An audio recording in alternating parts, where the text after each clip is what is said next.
పేరందని ఉన్నతమైనది దివ్య నగరమే. స్ఫటికము పోలిన సుందరమైనది నీ రాజ్యమే. ఆ నగరమే లక్ష్యమై మహిమాత్మతో నింపినావు. అమరలోకాన నీ సన్నిధులు కొత్త కీర్తనే పాడెదను.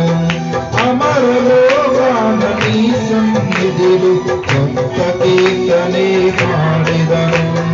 ఉత్సాహము నీవే, నయనోత్సవము నీవే, ఉల్లాసము నీవే, ఊహల పల్లకి